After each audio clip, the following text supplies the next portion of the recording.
자, 오늘 우리에게 주신 하나님의 말씀은 요한복음 14장 15절부터 31절 성령님이 하시는 일이라고 하는 제목을 가지고 하나님 말씀 보도록 하겠습니다. 우리 지난주 사도행전 2장에서 성령의 능력을 받는 교회를 보았습니다. 성령의 능력을 받으면 왜 중요한가, 성령을 받는 것이 왜 중요한가 하는 부분들을 예수님께서 이미 십자가에 달리기 전에 요한복음 14장부터 말씀해 주셨습니다. 오늘 성령님이 어떤 분이신가 하는 부분들을 성경을 같이 읽으면서 알아보기를 원합니다. 너희가 나를 사랑하면 나의 계명을 지키리라.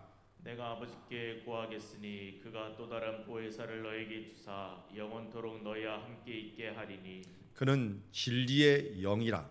세상은 능히 그를 받지 못하나니 이는 그를 보지도 못하고 알지도 못함이라. 그러나 너희는 그를 아나니 그는 너희와 함께 거하시며 또 너희 속에 계시겠음이라.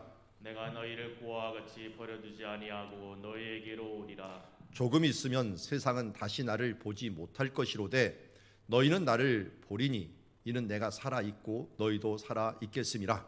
그날에는 내가 아버지 안에 너희가 내 안에 내가 너희 안에 있는 것을 너희가 알리라.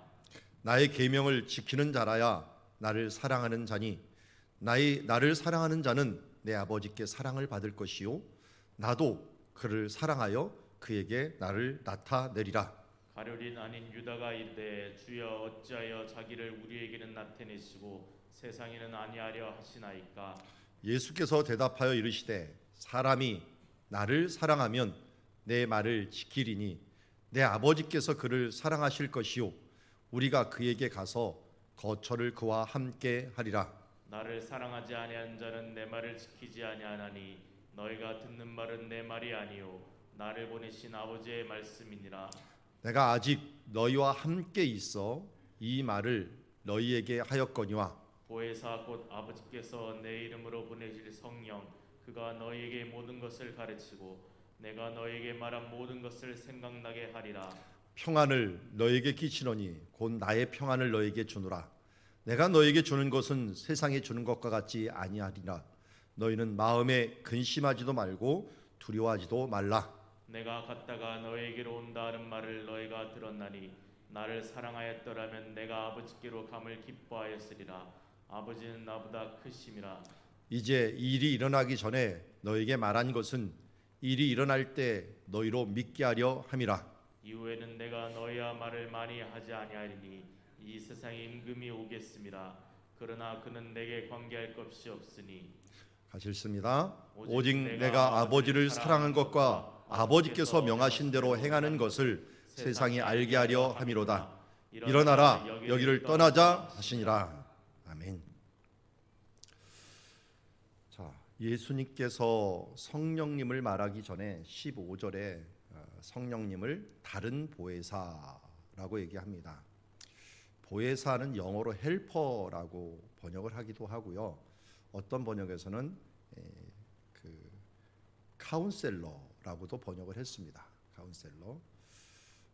원래 더 정확한 의미는 문자적인 의미는 변호사입니다. 변호사. 제가 그리스에 가서 헬라어를 배웠거든요. 한 1년간 헬라어를 배웠는데 거기서 배울 때 선생님이 제가 그 당시 전도사였고 그리고 이스라엘에서 공부하고 성경을 공부하는 사람인 걸 알았어요. 그래서 헬라어로 거기는 헬라어로 가르치거든요. 그러니까 맨 처음엔 되게 답답해요. 헬라어로 가르치니까 헬라어를 하나도 모르는데 어떻게 이걸 알아들을까 했는데 어떻게든지 가르치더라고요. 근데 사실은 히브리 이스라엘에서도 히브리어로 가르쳐요. 어쨌든 그렇게 배우는데 저를 딱 보더니 제가 뭘 단어를 계속 설명하는데 이해하지 못하는 것 같으니까 나에게는 필요한데 자기가 알려주고 싶어서 그 사람도 이제 크리스찬이니까 알려주고 싶어서 이 보혜사를 설명하려고 하는 거예요. 파라클레토스. 거기에 이 책에는 변호사로 나와 있는데 이게 성경에는 보혜사라고 나와 있다라고 하는 것들을 알려주기 위해서 그래서 그거는 파라클레토스라고 그러는 파라클레토스 이렇게 부르는데 파라클레토스 하면서 안 되니까 영어로 얘기하다. 헬퍼, 카운셀러 뭐 이렇게 막 얘기를 하더. 로이얼 막 그렇게 얘기를 해주더라고요. 그래서 성경에 나온다라고 하는 걸 설명해 갖고 이 단어는 제가 헬라어를 처음 그 현대어로 배울 때 성경 언어로는 알았었는데 현대어로 배울 때 그 선생님이 아주 친절하게 가르쳐줬던 단어 중에 하나예요. 그러니까 굉장히 제 인상에 많이 남습니다. 파라라고 하는 것이 옆에라는 것이고요. 클레오라는 말이 말하다는 거예요. 옆에서 말해주는 자, 옆에서 말해주는 자. 그러니까 법정, 현대어로도 그렇게 사용하고 예전에도 그렇게 사용했는데 옆에서 변호사처럼 예수님께서 우리에게 변호사를 보내주신다고 합니다. 여러분 우리가 의롭다, 우리가 죄의 누명을 썼다, 혹은 우리의 죄를 졌도 어떻게든 이거를 좀 해결하고 싶다 할 때는 우리 변호사를 누가 쓰느냐가 굉장히 중요하죠. 우리가 유명한 김앤장이라고 하시나요? 부자들이 가고 또 이 김앤장에 가면은 못하는 일이 없다 할 정도로 뭐 수임료만 몇 억대를 내야 되는 그런 이 변호사가 있는 곳인데 이런 사람들이라면 이상하게 일이 술술술 풀려요. 근데 우리 보혜사인 예수님이 보내주신 성령님이 이름이 보혜사예요. 성령님이 우리의 변호사가 된다고 생각해 보세요. 그러면 얼마나 우리의 큰 유익이 되겠습니까? 그래서 하나님의 보좌 앞에서도 우리는 또 걱정할 것도 없고요. 사탄이 우리를 고소하는 자를 악덕 검사예요. 고소하는 자, 참소하는 자. 그러니까 우리의 연약함과 부족함을 막 드러낸다고 할지라도 보혜사 성령님이 우리를 보호해 주신다. 더 크신 분, 이분도 하나님이시잖아요. 하나님이 사탄보다 크시기에 우리는 정죄될 수 없습니다. 그래서 이 로마서 8장에서는 뭐라고 얘기합니까? 내가 죄와 사망의 법에서 해방되었다. 성령의 생명의 법이 죄와 사망의 법에서 우리를 해방하였다. 자, 우리 얼마나 좋으신 하나님이십니까? 근데 누가 보내주신다고요? 예수님이. 근데 누가요? 아버지께 구하겠사오니 그게 구하겠으니 이 보혜사 하나님을 보여주시겠다라고 말씀하고 있습니다. 그분이 하시는 그 특징이 뭐냐 봤더니 물론 우리 변호하시는 분이시도 하지만 특히 16절에 보니까 영원토록 너희와 함께 있으리라. 함께 있으리라. 우리와 함께 있는데요. 근데 그냥 함께 있는 게 아니에요. 뒤에 17절 뒤에 보니까 너희와 함께 거하시며 또 너희 속에 계심이라. 우리 곁에도 계시고 우리 안에도 계시는 분이에요. 성령님이 우리 안에만 계시다 그러면 안 돼요. 하나님은 무소부지하신 분이에요. 안 계신 것이 없고 존재하지 않는 장소가 없다는 것이에요. 그러면 하나님이 어디든지 계시지만 그 중에서 특별히 뭐를 강조하는 거예요? 내 안에도 계시다. 내 안에 계시고 나와 함께 계시는 분이시다 라고 말씀합니다. 그런데 19절을 보면은 조금 있으면 세상을 다시 나를 보지 못할 것이로되 너희는 나를 보리니. 이 말이 무슨 말입니까? 우리는 이미 지나왔기 때문에 이 부분들을 압니다. 진리의 성령님이라고도 위에 나오지만 보혜사 성령님이 예수님께서 보내주심으로 말미암아 세상 사람들은 성령님을 보지 못해요. 예수님을 보지 못해요. 그런데 진리의 성령님, 보혜사 성령님이 우리 가운데 오시면 예수님을 드러내 주셔요. 조금 있으면 이 말이 계속 반복돼 나옵니다. 그러므로 아무나 받는 영이 아니에요. 아무나 받는 영. 잘 보니까 15절에 보니까 나를 사랑하면 나의 계명을 지키리라 하는 말이 위에 나와요. 그러니까 진리의 성령님이 언제 누구에게 나타나느냐 봤더니 예수님을 사랑하는 자, 그리고 그 사랑하면서 그의 계명을 지키는 자에게 예수님이 드러내고, 근데 어떻게 드러나냐? 보혜사 성령님을 통하여 드러난다 라고 말씀하고 있어요. 그러면 그 성령님이 20절에 보니까 그날에는 내가 아버지 안에 너희가 내 안에 내가 너희 안에 있는 것처럼 너희가 알리라. 아버지께서 예수님 안에 있고 또 예수님이 우리 안에 있음으로 말미암아 우리가 아버지 안에 하나님 안에 거하는 존재가 된다는 거예요. 이걸 로마서 8장에서 너무 잘 표현해 놨죠. 성령님이 우리 안에 계셔서 우리가 기도할 수 없을 때 말할 수 없는 탄식으로 우리의 이 마음을 아버지께 고한다라고 얘기하고 있어요. 그러므로 성령님이 우리 안에 있으면 우리가 기도를 버벅대고 있을지라도 성령님 안에서 탄식하고 기도할 때 말할 수 없는 탄식으로 하나님 앞에 우리의 모든 것을 간구하시는 이신이라고 말씀하고 있어요. 우리 안에 거하신다는 게 얼마나 중요한지 몰라요. 그러니까 우리가 기도를 하기만 하면 뭐 할 줄을 모르는데 그냥 내 안에서 성령님이 탄식하시는 우리의 기도까지도 하나님께 드려주신다는 거예요. 여기서 성령님의 두 번째 특징을 17절에 제가 말씀한 대로 진리의 영이라고 합니다. 진리의 영. 진리의 영은 조금 이따가 설명을 해요. 어쨌든 이 보혜사라는 것과 진리의 영이라고 하는 것들. 자, 그래서 이 보혜사 성령님, 진리의 성령을 계속 나타나는 것들하고 21절 얘기를 하는 거예요. 15절에도 너희가 나를 사랑하면 내 계명을 지키리라. 또 21절에도 나를 계명을 지키는 자라야 나를 사랑하는 자니 하면서 이게 왜 사랑과 계명이 계속 나타나느냐? 이런 사람들에게 성령이 임하시기 때문에 그래요. 사랑하지 않고 그러면 계명을 지키지 않는 사람들 1차적으로 그에게 안 나타납니다. 안 나타나지만 한 번 나타났던 사람, 참 딜레마 중에 하나죠. 한 번 은혜를 받았는데 은혜가 식어진 사람들이 있어요. 그건 로마서 8장에서 탄식한다라고 얘기하죠. 성령님이 탄식하시는 분이 있어요. 그런데 보혜사 성령님이 성령이 능력이 강하게 나타나는 것들은 바로 이것이 우리가 전제돼야 된다는 걸 예수님이 계속 얘기를 합니다. 나를 사랑하면 내 말을 지키면 성령님 그분이 너희들과 함께한다. 21절에 보면 나의 계명을 지키는 자라 나를 사랑하는 자니 또 나오고 있죠. 23절에도 이 사람이 나를 사랑하면 내 말을 지키리니 내 아버지께서 그를 사랑할 것이요 하면서 나타나신다라는 말을 계속해요. 성령님은 가장 큰 특징이 함께하심, 동행이에요. 그래서 21절에도 동일하게 그에게 나를 나타내리라라고 하는 것은 내가 너와 동행할 것이다라는 거예요. 그리고 22절에도 그러면 우리에게 나타나시고 세상에는 왜 안 합니까? 라고 했더니 그 말을 하는 거예요. 사랑하고 계명을 지키지 않는 자에게 내가 나타날 수도 없다. 그러면서 이것은 24절에 듣는 자 내 말이 아니로 나를 보내신 아버지의 말씀이다 라고 말씀합니다. 그리고 나서 진리의 영은 조금 이따 설명을 해요. 이게 바로 이제 26절부터 진리의 영에 대해서 설명합니다.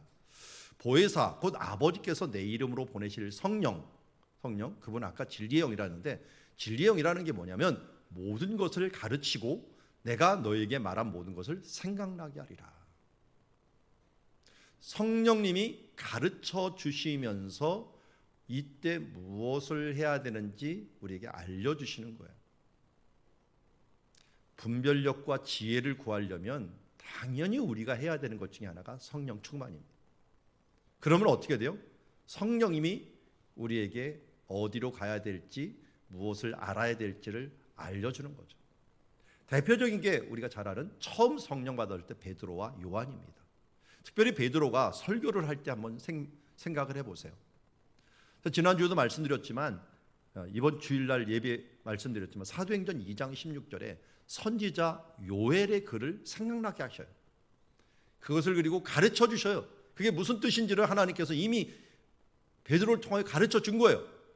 그러면서 말세가 되면은 내 영을 모든 육체에게 부어줄 것이요 내 자녀들은 예언할 것이요 젊은이들은 환상을 보고 너희 늙은이들은 꿈을 꾸리라 하는 이 말씀이 있지 않느냐. 그리고 21절에 누구든지 주의 이름을 부르는 자는 구원을 받으리라 했는데 바로 주 예수를 믿으면 너희가 구원을 받는다라고 하는 사실들을 요엘서에서 끌어냅니다. 성경 요엘서 한 3장도 안 되는 요 작은 이 장수에서 예수 그리스도와 성령에 대한 예언들이 있었다는 것을 그가 어떻게 알았는지 그걸 다 끌어내요. 이거는 그냥 되는 게 아니라 성령님이 가르쳐 주시고 생각났기 때문에 그래요. 이 말씀이 다 가르쳐 주는 것뿐만 아니라 그것에 대해서 이게 어떤 뜻이다라고 하는 걸 알려주고 그 말씀에 이런 구절이 있어 하면서 기억나게 해주십니다. 우리가 문제에 대해서 가장 좋은 해결은 그래서 성령의 인도를 받는 것인데 성령의 음성을 들어야 돼요. 그 음성이 뭐냐? 이렇게 나타나는 거예요. 성령이 하나님의 말씀을 가르쳐주고 우리에게 깨닫게 해주면서 그러면서 그 말씀을 생각나게 해주시는 것. 그래서 하나님의 음성을 듣는다 그러는데 잘못 들었다는 굉장히 위험합니다. 여러분, 저 옛날에 그 시온 간장이라고 하는 게 있었어요. 그 박태선이라고 하는 전도관이 만들었는데 그 사람 기도원에서 기도하다가 음성 듣고서 자기가 만들었 거예요. 음성을 근데 마귀 음성을 듣고 자기가 뭐 예수님이다라고 얘기를 하면서 그렇게 기도하다가도 이상한 음성을 들을 수 있어요. 그래서 기도하다 음성 들은 거는 웬만하면 말하지 마셔야 돼요. 왜? 개인적인 거예요. 개인적인 체험이에요. 나에게 주신 거. 굉장히 위험합니다. 사도 바울도 그거 얘기하다가 갑자기 뚝 끊어버려요. 제가 존경하는 오카는 목사님은 얘기를 안 했어요. 죽을 때까지. 왜냐하면 그 동생이 분명히 청소년 수련회 갔다가 오빠가 갑자기 변화가 왔대요. 오카는 목사님 변화 왔는데 뭘 변해? 분명히 너무 많이 변했는데 그 얘기를 안 하더래요. 얘기를. 무슨 체험을 아주 크게 했는데 죽을 때까지 얘기를 안 하고 왔어요. 어떤 기록에도 남기지 않았는데 동생은 그때 봤대요. 이건 뭔가 큰 일이 있었다. 근데 본인은 얘기를 안 하더라고요. 저도 목회자가 되니까 이런저런 얘기를 많이 하는데 자주 얘기하다 보면 위험한 얘기들이 가끔 있어요. 그게 제일 위험한 게 개인적인 체험이에요. 그래서 우리가 함부로 성령님이라고 우리가 해야 되지 말아야 되지만 이런 건 얘기해도 돼요. 기도하는데 이런 말씀이 생각났다. 이런 말씀을 주셨다. 이런 거는 모든 사람한테 말해도 돼요. 왜? 성령님이 이미 말씀하신 거니까. 가장 좋은 체험은 그래서 말씀 받는 거예요. 여기 나와 있잖아요. 성령님이 가르쳐 주시고 생각나게 하실 거예요. 생각나게 한다는 건 이미 기록된 말씀을 생각나게 한다. 그렇게 되면 어떻게 되냐? 여러분 성령 받았는지 안 받았는지 하나님이 그 말씀을 주실 때 나타나는 현상이 있어요. 그게 평안입니다. 27절에 나오잖아요. 그럴 때 내가 평안을 너에게 끼치노니 곧 나의 평안을 너에게 주노라. 내가 너에게 주는 것은 세상이 주는 것 같지 아니하니라. 너희는 마음에 근심하지도 말고 두려워하지 말라. 성령님이 우리와 함께 계시고 우리에게 가르쳐 주고 생각나게 하기 때문에 예수님도 그랬잖아요. 너희가 어디 가서 무엇을 말할까? 너희를 박해하는 자들에게 무엇을 말할까? 염려하지 말라. 내가 주를 위하고 나를 사랑하고 나의 계명을 지키다가 내가 고난을 받으면 성령님이 너에게 무엇을 말할지를 알려줄 것이다 라고 얘기하는 거예요. 생각나게 하시리라. 진리의 성령님 너무나도 좋습니다. 저도 이걸 너무나도 체험하고 지속적으로 기도하면서 물론 바로 안 알려줄 때도 있어요. 그럴 때는 더 기도하고 특별히 어느 기도를 제일 잘 들었냐면 객관적인 기도할 때, 내 기도 말고 남을 위해서 기도하며 나갈 때 말씀 주실 때가 많아요. 그럴 때는 그분한테 내가 기도할 때 이런 말씀이 생각났다라고 하는 거 알려주세요. 저도 그렇게 많이 들었어요. 누군가가 기도할 때 이런 말씀을 생각났습니다. 주셨습니다. 이렇게 얘기하지 말고 생각났습니다. 이렇게 하면 돼요. 서로에게 힘을 주는 그 말씀이라면 특별히 더 그렇게 해야 될 것입니다. 예수님께서는 28절에 이렇게 얘기합니다. 내가 갔다가 너희에게로 온다라는 말을 자꾸만 해요. 성령님을 보내준다고 얘기했다가 내가 너에게 나타난다. 너에게 다시 온다. 이런 말을 합니다. 잘 봤더니 사도행전 16장 7절에 요 바로 앞절에는 이 성령이 그 사도 바울을 드로아에서 비두니아 쪽으로 무시아 앞에서 비두니아 쪽으로 가려고 했는데 성령님이 아시아 쪽에서 못 가르치 하더니 이번에는 또 한 번 못 가게 했는데 예수의 영이 허락지 않았다라고 얘기합니다.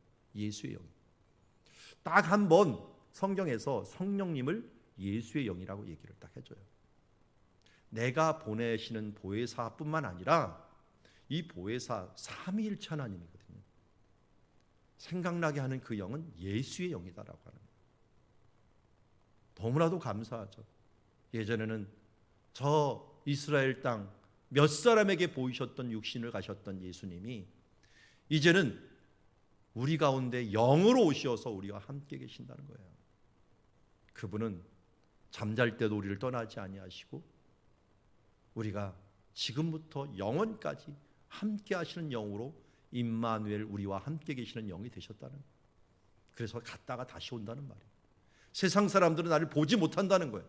그렇지만 너희는 볼 수 있다라고 얘기하는 거예요. 예수의 영이기 때문에. 30절에 잠시 이 세상에 임금이 올 것이다. 사탄이 와서 너희들의 마음을 괴롭게 할 것이지만 바로 내가 아버지를 사랑한 것과 아버지께서 명하신 대로 행하는 것을 너희가 조금 있으면 알게 될 것이다. 예수의 영이 오셔서 이 부분들을 알려준다는 것이고, 결국은 그 예수의 영이 사도 바울을 어떻게 인도했습니까? 드로아에서 마게도냐 방향으로 이끌어 주신 것을 보게 됩니다. 오늘 말씀을 정리합니다. 성령님이 하시는 일, 이전에 먼저 그걸 하시죠. 성령님이 누구에게 임하시느냐? 예수님을 사랑하고 그의 계명을 지키는 자. 누구에게 충만하느냐? 예수님을 사랑하고 그의 계명을 지키는 자에게 성령님이 충만하게 역사하게 되십니다. 그래서 먼저 성령 충만하기 전에 주님 사랑합니다. 사랑합니다. 주의 말씀 따르겠습니다. 우리 마음으로 입으로 고백하면서 나갈 때 보혜사 성령님 우리와 함께 계시겠다고 약속합니다. 우리와 함께 내 안에 세상 끝날까지 나와 함께 계시는 예수의 영이요 헬퍼 카운셀러가 되시고 우리의 변호사가 되시는 그 주님을 우리가 찬양하면서 그분과 동행하겠습니다 라고 하는 고백을 가지며 나가기를 원합니다. 두 번째로 성령님이 어떤 분입니까? 진리의 영이. 너무나도 고맙죠.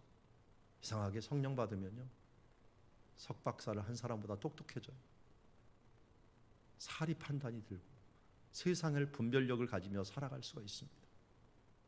진리의 영으로 하나님 나를 가르쳐 주시고 말씀을 기억하게 하여 주시옵소서. 예수의 영 세상 끝날까지 우리를 인도해 주십니다. 드로아에서 갈 길을 몰라 할 때 성령님께서 마게도냐 사람을 보내서 유럽을 방향으로 그것을 인도했던 것처럼 주님께서 우리의 갈 길을 인도해 주실 줄 믿습니다. 2000년 동안 성령님은 그렇게 하셨고 오늘도 우리의 인생 가운데 우리가 알든지 모르든지 우리를 그렇게 인도해 주셨고 앞으로도 그렇게 인도해 주실 것입니다. 그 예수의 함과 영과 함께 동행하면서 오늘도 주님과 함께 기쁘고 즐겁게 성령님의 탄식이 아니라 성령님의 기쁨을 드리는 그와 함께 동행하는 삶이 우리 가운데 있어지기를 주의 이름으로 축원합니다. 기도하겠습니다. 하나님 아버지, 성령 하나님 감사합니다. 마가의 다락방에서 임하셨던, 그리고 지금도 우리와 함께 계시고 우리 안에 계시고 우리와 영원토록 함께 계시는 보혜사 진리의 성령 예수의 영이여, 오늘도 우리 가운데 와주시어서 충만케 하여 주시옵시고 주님을 더 사랑하고 또 주의 계명을 따라서 이 시간 기도하기를 쉬는 죄를 범하지 않게 하여 순종하며 나온 이 새벽의 일꾼들에게 은혜를 베풀어 주시어서 성령 충만함으로 하나님의 은혜를 더하여 주시옵소서. 예수 그리스도 이름으로 기도드리옵나이다. 아멘.